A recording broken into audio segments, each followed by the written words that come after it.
Hello there, fellow legends. This one goes out to everyone that hasn't hopped on the Battle Royale hype train yet. Everyone that heaves a heavy sigh whenever the next AAA title is announced, and it is inevitably another Battle Royale. It's tough these days if you're not a Battle Royale lover. There are plenty of good, single-player, cinematic, story type of games that are rolled off the press, but many of those are platform-locked and inaccessible to some people, and many people aren't interested in single-player. They want the camaraderie of working with a team, and trying to get yourself into one of the older multiplayer games on the market is difficult. When you're joining, it feels like you're so far behind and you've already missed so much. How can you ever truly catch up to the end game of that title? So it's understandable to look forward to something new dropping. But if you're not into Battle Royales, the AAA offering is limited. And at first glance, Apex Legends is just the next title to hop on that bandwagon. But I would urge you to not write it off as just the next one too quickly. While each Battle Royale before it had its own little gimmicks to differentiate it, they were all pretty much driving down the same road. Apex Legends very definitively puts a fork in that road and goes another direction. Yes, it is still packaged in a Battle Royale, but the experience is something much more. So today I want to cover a few things that set this title apart, and may give those of you that have avoided Battle Royales at all cost a reason to come on over and at least dip your toes in and check this title out. Let's dive in, shall we? Dropping in, hang on.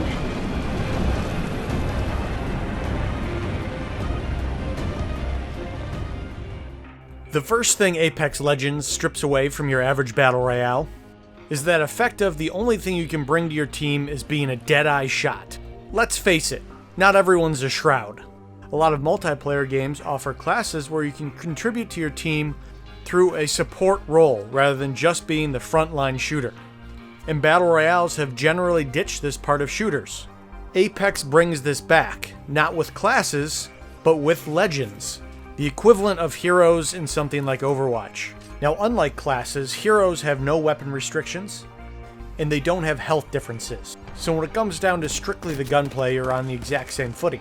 But they do have passives, abilities, and ultimates, and how you use these can have a major impact on the battlefield. The initial 8 legends include 1 tracker, reminiscent of a scout that can provide intel on enemy teams, 2 support champions. These champions' abilities, ultimates, and passives focus on assisting your team rather than damaging the enemy. 2 defensive or fortify heroes. Heroes that are good at holding a specific position or building, and the remaining are assault heroes. Heroes whose ability excel at taking the battle to the enemy. So in Apex Legends, you have a lot to offer rather than just being the kill leader. Using snipers or designated marksman rifles from afar can keep the enemy pinned down while your assault classes can sneak up on them.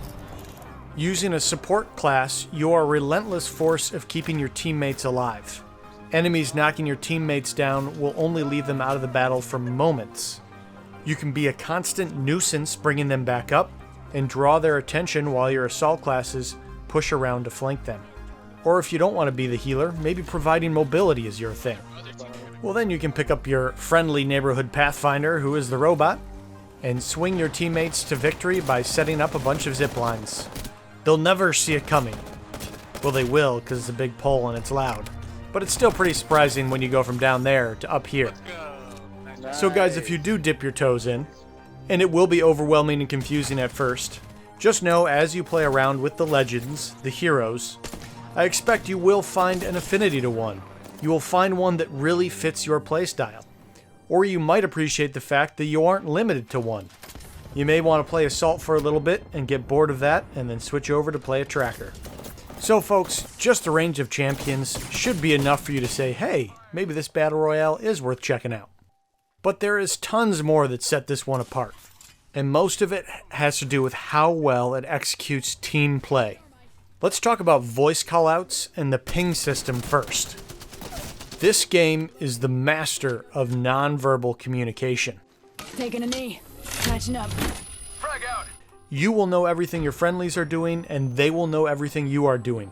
There are in-character voice lines for everything. You know when they're throwing grenades, they know when you need to pause and recharge your shield. Sending out my decoy. You know when they use one of their abilities. Enemy spotted. And the most important part of those voice callouts is the ping system. How many times have you jumped in a random squad in one of these battle royales and someone says, "Enemy on me," and you're like, "What? I don't know you. Who's me?" If you weren't actually staring at the UI to see who queued in, that is the most useless, confusing information they can offer. Apex Legends does away with all that.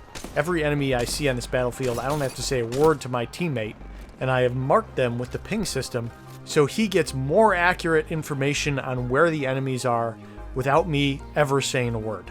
The confusion and disappointment of queuing up with a random squad just isn't a problem here. Anyone you form up, even if no one wants to talk, can still coordinate themselves effectively just using the in-game tools. It makes all the difference in making squad-based battle royale with randoms fun.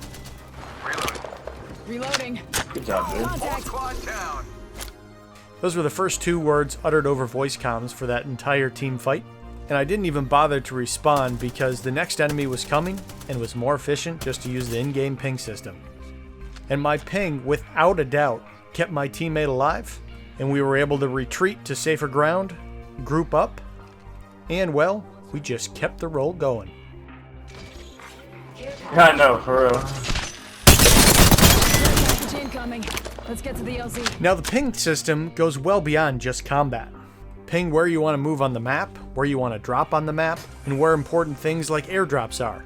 It also revolutionizes the loot phase. Let's say someone's searching a building and they find a scope they don't need. They're gonna ping it, and then seconds later you stumble across a sniper rifle. I can use that. Their initial ping gives a mark on your UI, and then you can ping back that mark to save it on your UI so you know where to go, and so others know you're gonna come pick it up. Could use a weapon. I need heavy ammo.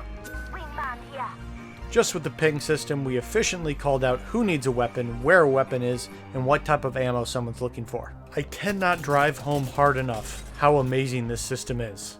It may seem like a bunch of gimmicky little voice lines that may not be entirely necessary, but they make the experience whole. If you've ever heard the term death by 1,000 cuts, this is the opposite. It's life by 1,000 minuscule quality of life improvements. If you haven't tried the system out yet, you don't know what you're missing out on. Even if it was a player versus environment game or a team deathmatch game, this system is amazing in general. You will want every one of your multiplayer games to have it, even if it's not a battle royale. And since we sort of mentioned how pinging helps with looting, let's talk about loot for a moment. Inventory management in general. PlayerUnknown's Battlegrounds is at one end of the spectrum where you just have tons of stuff. Your inventory is bloated with all these different kinds of frags and medkits and ammunition and attachments, and you're trying to make gambles on what you keep and what you ditch. And then Fortnite goes just to the far other end of the spectrum. Weapons progress in tiers. A legendary shotgun just does more damage than a green shotgun. You don't hunt around for upgrades, you just ditch the one you have for the better one when you find it. Apex Legends strikes a perfect middle ground. It doesn't whack it with a dummy hammer like Fortnite and eliminate attachments, but it also streamlines them and makes it easy to make sure your weapons are always equipping the best things you come across. If you click on something and you don't have inventory space, it gives you an easy interface to trade it out if you'd like to. When looting a death box and you're looking for what kind of upgrades are there, it's a single click to drop the attachment you currently have and apply the upgraded one. And the player crates are conveniently divided up into sections. So if you're all set on gear and all you need is a few medkits, you know to go right to the bottom and there they are. Oh, and if you're not carrying a weapon that can use those attachments or ammo, it's got a convenient little red circle on it to let you know you don't need it. The inventory management and looting in this game just makes too much sense. You wonder how it was ever done differently. And that's one of those other intimidation factors of the Battle Royale. You don't really know what's good, what's bad, and you're always under the gun to try to get out of there. So you feel like you screw up the looting process. This one is so intuitive you will rapidly figure it out and feel very comfortable looting in this Battle Royale. So don't let the whole inventory loot piece of it scare you away. It is a fun part of the puzzle rather than a chore in this Battle Royale. The next big piece that sets this one apart is the game's not over once you die. One of the big negatives in these other battle royales is the endless lobby. You drop with your team, you barely find a weapon, you scramble, you get 2 kills, but then the third guy gets you. And maybe your team finishes him off, but now you're screwed. Do your buddies go on playing the game and you wait for 20 minutes while they try to finish up a win? Or do you just say F it and go suicide and go back to the whole lobby rigmarole again? Again, Apex Legends has solved that failure of Battle Royales. When a teammate goes down, they are not out. You swing by their death box and pick up their card. Then as long as you can survive, you will be able to take their card to a respawn point on the map and get them back into the action. When they come back in, they have no gear. They start with nothing. So it's not like something you can just do for free. And towards the end of the matches, the zone is too small. There are no respawn locations accessible. So it's not like you're going to knock the second to last guy down and he's going to get respawned. So in this round, me winning my 1 vs 3 would have been an epic moment for naught. I would have been alone and my buddies would have been stuck on their desk screens. But instead, since I was able to take down the squad, I grabbed both of their cards, ran over to the respawn beacon, and they all dropped back in. Everyone can reloot, and we don't have to throw in the towel on this match. We're still in it on an even footing with a shot at the title. Okay, Cyrious. Okay. You've convinced me. There's enough here. This Battle Royale looks different. Maybe it's worth me giving Battle Royales one more chance to see if this one's any good. But there's one thing I can't abide by. The Origin launcher and EA and their microtransactions. This is probably one area where I can't change people's minds. If you hate EA so much that you don't want to have anything to do with them. But I do want to make it clear that this game is entirely free to play. You cannot buy power. The entirety of monetization is done through opening crates, which have cosmetic loot only. Crates come easy in the early game, and then they get slower and slower as you level up. That's when they hope you'll start buying crates to make up for the shortages. If you don't want to spend money, it's easy enough to just ignore the cosmetics. If you do want to support the game, this fully free monetization system allows you to support to the extent that you think it deserves. The cosmetic system is just like Overwatch, but unlike Overwatch, there is no upfront price tag to buy the game. Now at launch, you do get 6 of the heroes for free. 2 are behind a pay gate that you can either buy with in-game currency or real money.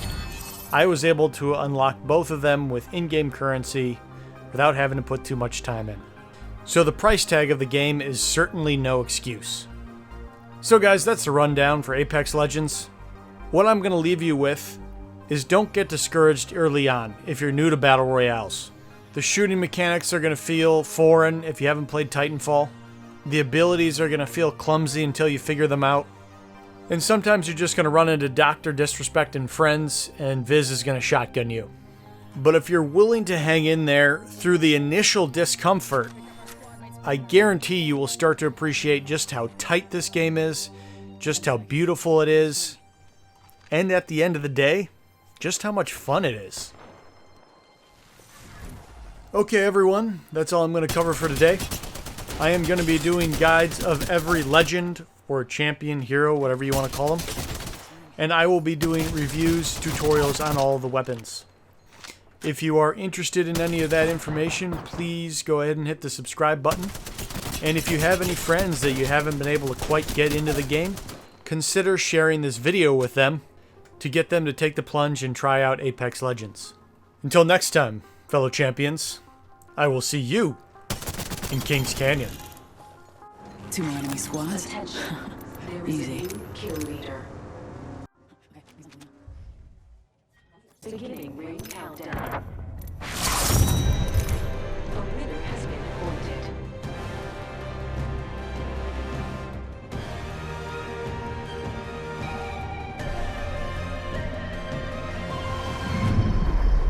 Yeah! Champions. Yo, you're a god!